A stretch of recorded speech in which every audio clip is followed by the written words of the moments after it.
following show is paid programming and does not necessarily express the views and opinions of Urban Broadcast Media and its subsidiaries. Thank you for listening to UBM Talk. Shut up and sit down. Ladies and gentlemen, it's time to listen to one of the top internet radio shows in the world. Get ready to take a ride on the McCain Train, a Christian show that unapologetically discusses real-life topics with everyday people just like you. Because they're not looking for celebrities, they're looking for the superstar in you. Now listen to the show that's capturing the voice of America. Let's Stay Together Talk. Now, here are your hosts, Rick and Brenda McKay. All right. Welcome to Let's Stay Together Talk. I'm your host, Rick, and I'm here with my baby, my girl, my boo, Brenda McKay. Hey, we're doing some things here differently right now. We've got a new introduction, and so we're about to get ready to start our show. How you doing, baby? I'm doing great. How you doing, baby? I am doing good. You miss me? I did. All right, good. I missed you. Okay, I got your money in the mail, baby. Thank you, boo-boo. How you doing, Tracy Howard? I'm good. I'm loving that new intro. Yeah, we sound special. I know. We got some special guests coming up. I got excited to hear you. Okay. Is that what it is? We have to encourage ourselves, That's right? But tonight's going to be a great show. So we want to thank all our loyal listeners for joining us tonight on the McCain Train, for coming back this week with us, because to see God's glory, we must share our backstories. And our topic on the next stop is Worthy is the Lamb, and yet you still chose me. And for making marriage work, we have redeeming marriages for better or bitter. The choice is yours. But to kick this off tonight at 6 o'clock on the McCain Train with no derailments, hopefully, we have joining us author and minister, Mrs. Kimberly Ray. I hope she's on the line. I am. Hello, how are you? Hey, Miss Kimberly Ray, how are you? Hey. All right, Kimberly, you doing all right? I'm doing wonderful. And yourselves? How's We're everything going there? Trying to get some things organized. So, Kimberly, thank you very much for being on the show with us today, or I should say this afternoon or evening. I'll get it together eventually. Hey, tell us a little bit about, the inspiration that got you going to writing this book. Well, I am a survivor myself of sexual abuse. And it wasn't even started to become a book. I mean, I started writing years ago, but my aunt Sharon Chin, she's actually she's a phenomenal writer. She took it upon to tell my story, so I got to give credit there, Sharon Chin. But I was a survivor of sexual abuse, heavily in the church, of course. But the issue I was having, I kept this dark secret quiet for many, many years. And my pedophile was a deacon of a church. And from the age of 3 years old till I was 9, I was being raped constantly from this gentleman. And, I battled, depression and low self-esteem and suicidal thoughts, and just really struggled with my identity as I became older as a young adult and then a grown adult, and got mixed up in in drugs and alcohol and in this thing called the game, just a pure identity crisis. And I just got frustrated. And I guess what inspired me to write the book was I remember ministering years ago in Philadelphia, and I was licensed and everything, and went home to go kill myself. And, I just knew this was something that I had to talk about and something I had to get out of my system, because I don't care how anointed you are or how much you were involved in the church. If this was a hitting subject that had to come out. So, sometimes we have the clapping and the shouting laid down to a science, but yet we haven't took God to those deep, dark places that still stain us, and that was my issue there. So I had to deal with those secrets, and and sometimes those who are survivors or either victims, we sometimes keep the pedophile, we cover up for our family members, rather somebody in your family, or rather somebody, in the church family, or whatever it may be, and this is something that we need to deal with firsthand. So the book really lays it out, a raw version of my childhood, and and the second book even gives you more detail. And of course, we were making a movie. This movie is going to become a movie, and the movie is rated R because I had to show, that God can take the most ugliest situation what the world consider and turns this thing around, because I didn't know God the thus they thou way. I knew God when I was on the streets, and so God came to me in my lowest point in my life, so I had to really share that in this in the book, but now in the film we're in the process of producing now with Takashi. So, and with the film project, we really give women and men a voice to really share those highs and lows and ups and downs after being sexually abused. And like I said, it won't be a thus they thou, but I have to show the flip side of God, where He would take the worst situation and turn that thing around. I've got to say this one thing, because you're a family member now, so I hope you know that, Kim. Once you get on the show, I am. You're a family member. So I'm going to talk to you like family. Girl, I am so proud of you, how you have taken this situation and you're ministering to people. That's one of the reasons why we have this show, is to talk about things that are taboo to the church, and you are spot on for that. Very so let me taboo. first give you a congratulations for being a person who came from a dark situation, and now you're not only are you a positive example of a shining light in Jesus' name, you're helping other people, and that's what we want, is someone that can share a story that they can tell somebody else and say, hey, I went through this. You can make it too. You know what's great about this, Kim and Rick? She's not only sharing the story, but you're not ashamed of the story that you're sharing, because your testimony can help so many people from reading the book, one, and then when it gets to the big silver screen, which we can't wait, but we could see this, see it played out. And like she said, it's going to be rated R because it has to be truthfully told, right? Because you know why? I really struggle, and this is just me personally. I know when God, came and got me, it wasn't thus they thou. It was really, I was in a bad place. I was battling depression. I was battling low self-esteem. I was battling suicidal thoughts. I was snorting cocaine. I was a lost cause to the world. So I feel like I'm obligated to go back and reach out for those other women and men who are struggling in that area, because when someone's sexually abused, it's not as easy as, hey, it was a past, forget about it. People need to see the layers and layers and layers you go through, because there's different triggers you experience. There's different, it's a process. And sometimes the church is quick to say, hey, you better forgive. You want to be forgiven, and that is true. However, give the victim or survivor an opportunity to identify who they are first. I had to learn who little Kimberly Ray was. I had to start dating myself again, start learning who my identity was, because my identity was stripped from me. So I had to reverse what that person and those persons did to me. So, I had to really do a stripping of all things. And yes, forgiving came, but it was a process.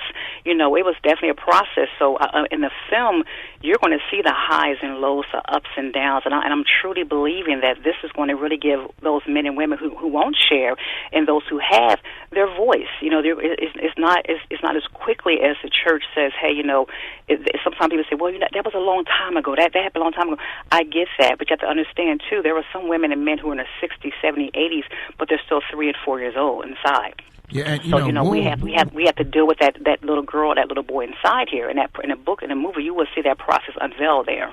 And wounds have a longevity process that can be eternal. You're speaking about the film, and I think we have the young man that actually is going to be helping you with that on the line as well. Sir, are you there? Yes, I am. Okay, could you introduce yourself for us, please? Yeah, my name is Takashi Buford, and ironically, I stepped out of a meeting to get a stronger cell signal, and I just got stopped by the police. Oh, you got to be kidding me! Oh, wow, we're gonna be talking about that, man. Have that video camera on. Okay. Yeah, right. So are you going to call us back or something?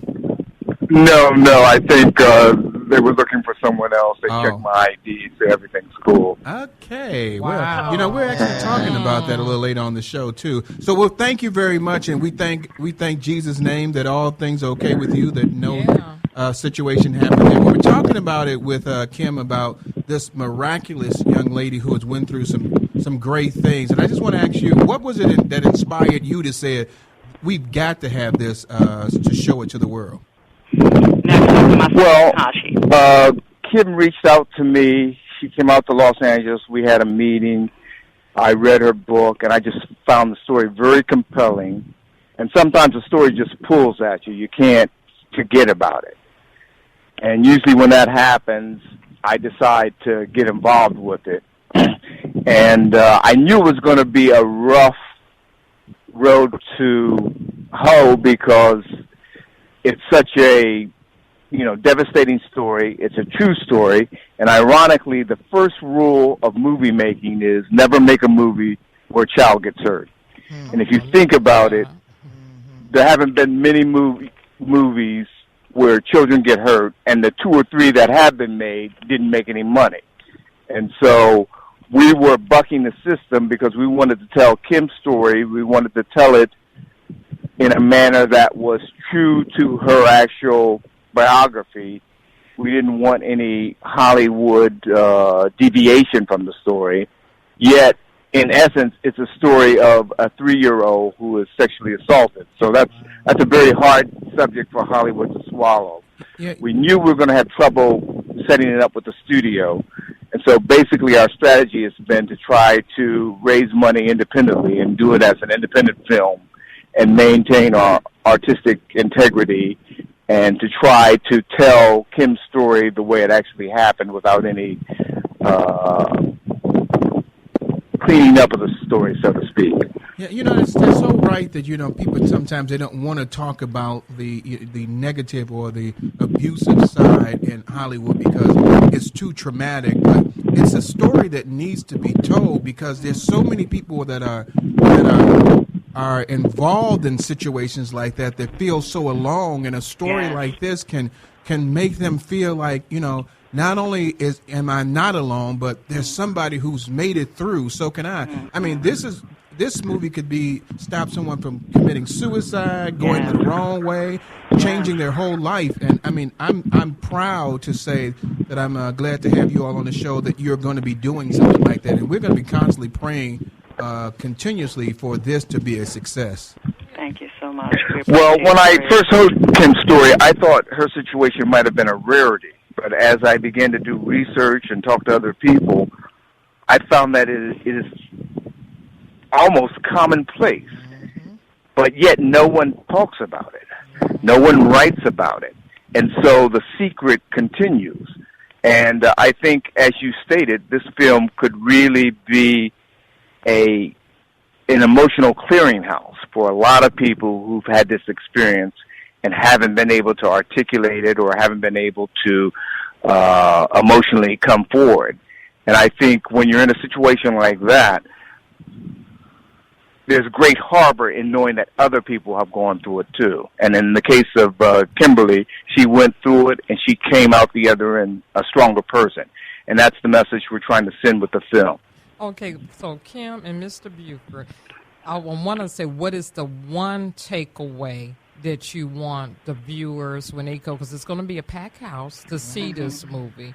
I know you just said a lot of things that it is like the silent thing that happens to people, but what's the one thing that you want them to take away from it? Empowered. Okay. Well, I'd like to empowered. Every movie's a journey. Because like I was saying and I'd earlier, like the audience to take a journey with Just Kim. need one of y'all talking. Kim, keep going. And y'all hear each other? I truly believe when someone's emotions are validated, I can't hear Kim. Pain is validated. It gives them power to speak up. People are tired of the thus they. They need to really know that this is being spoken about. We'll get to you. Hello. People need to know that their voice matters, and sometimes they won't verbally say it, but just seeing it through the film or through a book, they know, okay, I'm not by myself. I have nothing to be ashamed of. And, and it's sad. We feel ashamed sometimes, but that's the realistic of this right here. So I want people to feel empowered, knowing their voice matters, knowing they matter, and walk out of that theater knowing they can survive this. And, we won't give those pedophiles that power over us. We can live. We can survive with Christ. I'm going to let the gentleman talk now. What were you going to say, sir? What do you want from the one thing for this movie to the people to come back from? Well, every movie is a journey, whether it's Star Wars or The Gladiator or The Godfather. And I want people to take this journey through Kim's life, to see her experiences, and to know that everything in the movie actually happened. And I think it will be an awakening, an awareness for our entire society about this subject, this taboo subject. And in that sense, not only is it a good movie and a good story, but I think its social ramifications will be very profound. And like you said, I think a lot of people will be instilled with a hope and a renewal based on the triumphs of Kimberly Ray and her story. Mr. Buford, so it's more than a movie. Okay, more than a movie. What's the project time, the timeline that you think this movie will hit the big screens? Well, we're trying to raise money independently. We're going to do a crowdsourcing campaign. This movie will have to go the route of every independent movie. In other words, we'll have to raise the money. The studios just aren't going to support us on this project. We think we can get the movie done for $3 to $4 million. As soon as we amass that amount, then we're going to go into production and try to get it made. When we first went out to Angela Bassett, and like in 24 hours, she attached herself. She was really interested in the project. But, you know, big actors get projects all the time, and they have to gravitate to the ones that are fully funded. We weren't funded at the time. Okay. And so we're basically trying to raise the money for the project and realizing that it's not normally the kind of film that Hollywood would make. We still hope to garner the money and get it into production. And I think once we've completed production, the response will be strong. So, Kim, you know, I'm so proud of you, Kim, to come from a situation where you were, you know, molested at a young age, and now you've written this awesome book. Take me a little bit through the process of the young child who was molested at 3 to the woman now who has written a book talking about her life. Tell us again about the name of the book, and talk me through the process of that individual from that young age to now, how you went from that dark situation to being such of a light today. Well, very challenging. I can sit here and say, you know, I just believed and I had faith, and people laid hands on me, went to church. That's not my story. At 3 years old, by the time I was 9, I was on my own at 9 years old. So I didn't get into something called the game, which is it's a high class prostitution, which is no class at all, but it was prostitution. And I didn't having clients in the high end corporate world, and because although I was 3, but I was developing this grown woman at this young age, and I ended up using what I had to pretty much, because I became numb to what people were taking from me anyway, and my pedophile wasn't just a male. I was molested by a female as well, too, not just African American, but also white, too. So, I had both sides of the table, and that was most of my life over the years. So I was pretty damaged good to the world, but good to God, though. But my process was, I was just battling pretty much depression and just pretty much suicidal. I just didn't want to live. But I made myself survive just to keep going forward. So after I was around 9 years old, my mom sent me to live with my father, who I barely knew. She kind of just dropped us off there to St. Louis, Missouri, with my dad, and I left there when we were looking back from my mother. But to try to tie things up, my mother, she was sick her own self. My mother knew the rape was going on, but she was too sick to even help her own self. I came to Indianapolis to try to find my mother's history. A lot of my mother's family moved from St. Louis, Missouri to Indiana, and I came here to interview them to find out, what kind of state of mind she was in. But I found out my own mother's history. Her mother killed people for a living, and she's my mother, and she was 3 years old.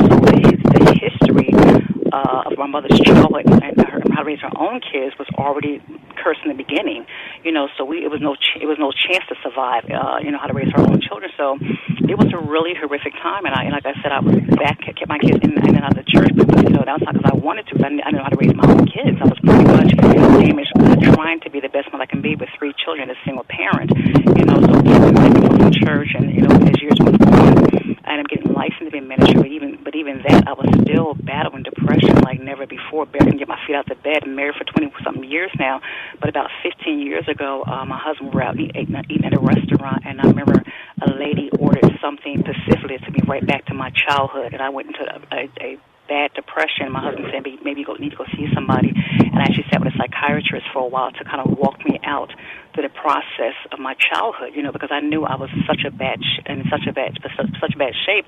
I didn't want to continue to struggle in this area of an identity crisis and raise my 3 kids and carry it on to my children. I had to deal with these demons face on. So I initially went back to Jersey, to every place I was raped at, and I actually went there for my own sanity, to go back there and almost give myself to benediction. So I remember going to the first house I was raped in. I remember standing in front of that household, look up to the window, and give myself time to mourn for that girl inside of me, because for 40-some years she kept quiet, So I went to this house in Jersey, and I stood over that townhome in Jersey, and I brought my mind back to first I was molested in that household. I wanted to give the little girl inside of me a voice for the first time.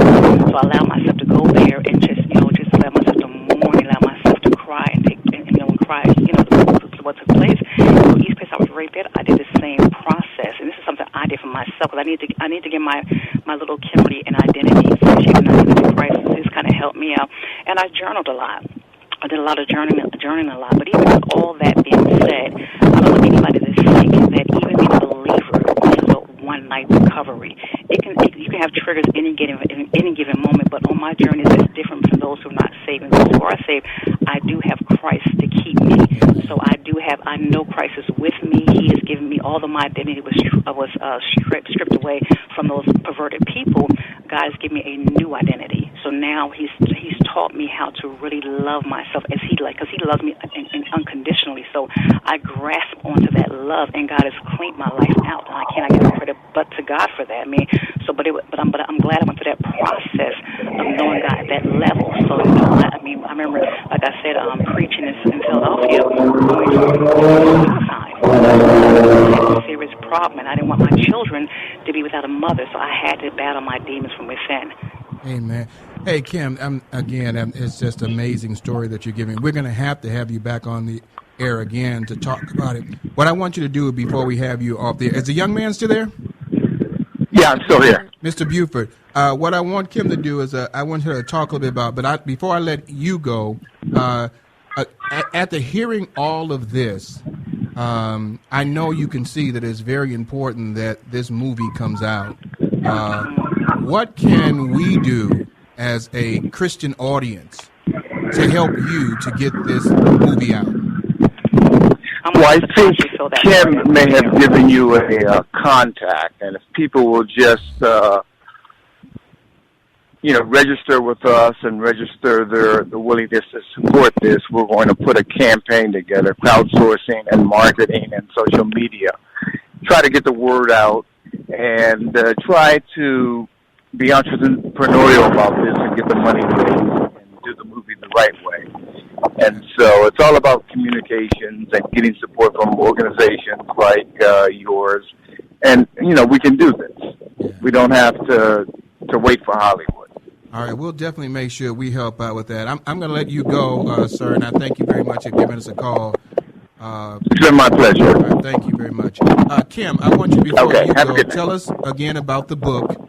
And while you're telling us about the book, in a few short minutes, I want you to help a young lady or a young man who's going through this situation now. Help them as only you can see the light at the end of the tunnel. First, I want to encourage them, let you know it's never your fault. It is never your fault. And also, second, I want to try to instill in people you can't cover for anyone, because when you cover trying to protect a family or trying to protect somebody or nobody's not going to believe you, you're really killing your own self. So it is important to use your voice to speak out. Speaking out is deliverance, and it is liberating. Even if you journal and talk about what happened, but the danger is when you're quiet about it, because it begins to fester and it begins to shape you. And I don't care how much you love God, if you don't bring God to that place where it took place at, where you became that little boy when you were a little boy at 2 years old, now you might be 40 years old, or become that you were a little girl at 6 years old and were raped, and now you're 50 years old, but you have not dealt with those scars, that it is going to shape you to something that God does not want you to be. So I definitely encourage you to take God, or whatever your faith is. I'm a Christian, I'm a believer, and I'm so for the kingdom, but I know some people have been damaged by the church. So we have to separate that building and that person from who God is. God is love. So take God to those places and let God know how upset you are, how much pain you're in, and what you time. Give yourself an opportunity to cry, to mourn, to be upset. Let your emotions be validated. They're real emotions. That pain is real. Do not push it to the side. Give yourself opportunity to mourn for that child from within. Give that little girl, that little boy a voice. Let them feel what don't push that aside any longer. Let them feel your pain. It's okay to cry. It's okay to be upset. It's okay to ask questions. I encourage you to open your mouth and speak up, because somebody is waiting to hear from you. Someone needs to hear your story as well. This is not just Kimberly Ray's story. This is our story. This is his story. This is her story. This is your grandmother's story, your uncle's story. Many people have been sexually abused, not just in the church, but also outside the church, inside your home. So we owe it to ourselves, and we owe it to that little child inside to be the voice for them to put a stop to this. So, Kim, give us the name of your book and how they can get a copy of it. Sure. The book is called And Yet You Still Chose Me.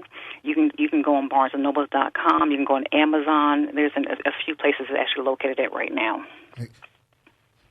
Or you can visit my website, And Yet You Still Chose Me website.